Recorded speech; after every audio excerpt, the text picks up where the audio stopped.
क्या कभी आपने सोचा है कि एक आवाज किस तरह पूरी दुनिया को बदल सकती है? एक पैगाम जो खामोशी से शुरू हुआ मगर फिर हर दिल तक पहुंच गया और तारीख का रुख बदल दिया।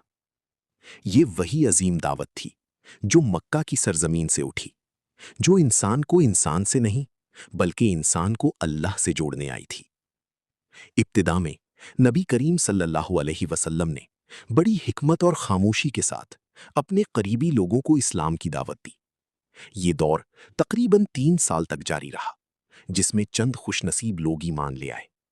उनमें हजरत खदीजा रजी अल्लाह अन्हा, हजरत अली रजी अल्लाह अन्हु और हजरत अबू बकर सिद्दीक रजी अल्लाह अन्हु शामिल थे।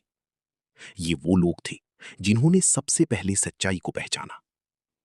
फिर वो वक्त आया जब अल्लाह ताला की तरफ से हुक्म हुआ कि अब इस पैगाम को खुल्लम खुल्ला बयान किया जाए। नबी करीम सल्लल्लाहु अलैहि वसल्लम सफ़ा पहाड़ी पर तशरीफ़ ले गए और कुरैश को जमा किया। आपने निहायत हिकमत से बात शुरू की और उनसे एक सवाल पूछा, अगर मैं तुम्हें खबर दूं कि इस पहाड़ के पीछे दुश्मन का लश्कर है, तो क्या तुम मेरी बात मानोगे? सब ने जवाब दिया, हमने आपको हमेशा सच्चा पाया है। तब नबी करीम सल्लल्लाहु अलैहि वसल्लम ने फरमाया कि मैं तुम्हें एक बड़े अजाब से डराता हूं और तुम्हें एक अल्लाह की इबादत की दावत देता हूं। यही वो लम्हा था जब खुलम खुला दावत का आगाज हुआ। लेकिन यह रास्ता आसान न था।